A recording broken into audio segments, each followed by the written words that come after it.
Hello and welcome to the class. আজি ক্লাছত আমি শিকাম ফৰ্মুলাছ। ফৰ্মুলা মানে কেনেকুৱা ফৰ্মুলা? চাম ফৰ্মুলা।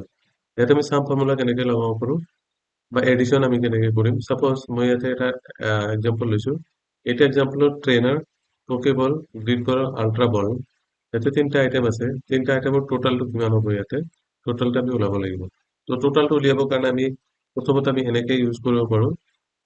এইটো চেল আমি তাৰপিছত দিব লাগিব প্লাছ চাইন, এইটো চেল প্লাছ, এইটো প্লাছ, এইটো তেনেকে আমি তিনটা যি চেল আছে তিনটা চেলত আমি এনেকে প্লাছ কৰিলে এণ্টাৰ প্ৰেছ কৰাৰ লগে লগে টোটাল আহি যায়। টোটাল অহাৰ পিছত আমি কি কৰিব লাগিব, মাউচৰ কাৰ্চৰটো ঠিক ইয়াতে লৈ যাব লাগিব। ইয়াতে লৈ যোৱাৰ পিছত আমি অটো ফিল কৰি দিলোঁ। অটো ফিল কৰি দিয়াৰ লগত অট'মেটিকেলি বস্তুটো ফিল হৈ গ'ল। আৰু এটা চিষ্টেম আছে, আৰু এটা চিষ্টেম কেনেকৈ হ'ল, চাম ফাংচন, যিটোক চাম ফাংচন বুলি কোৱা হয়। চাম ফাংচনত যে আমি ইয়াতে ইকুৱেল টু দিম, ইকুৱেল টু দিয়াৰ পিছত আমি চাম লিখিব লাগিব। SUM চাম ইকুৱেল টু লিখাৰ পিছত আমি চাম দিম।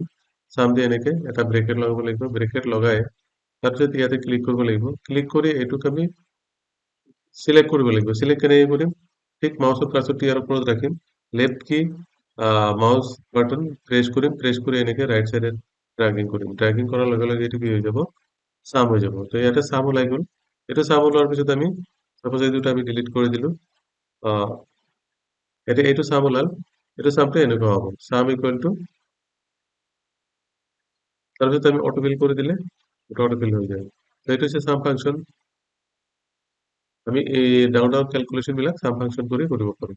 যদি আমাৰ এইটো চাইডে লাগে, এইটোৰ তলত যদি এনেকে টোটাল লাগে, টোটাল তলত টোটাল কেইটা আমি এনেকে ওলাব পাৰোঁ। এইটো হৈছে চাম ফাংচন। আমি কি কৰিব লাগিব, ইকুৱেল টু দিব লাগিব, চাম দিব লাগিব, ব্ৰেকেট লগাব লাগিব এনেকে, এইটো চিলেক্ট কৰিম, ব্ৰেকেট ক্লোজ কৰিম, এণ্টাৰ প্ৰেছ কৰিম। এণ্টাৰ প্ৰেছ কৰাৰ লগে লগে কি হ'ব, এইটো অটোমেটিক ফিল হৈ যাব। এনেকে ফিল আপ কৰিলেও অটো ফিল হৈ যায়, টোটাল উলিয়াই যায়। চ' থেংক ইউ ভেৰি মাছ।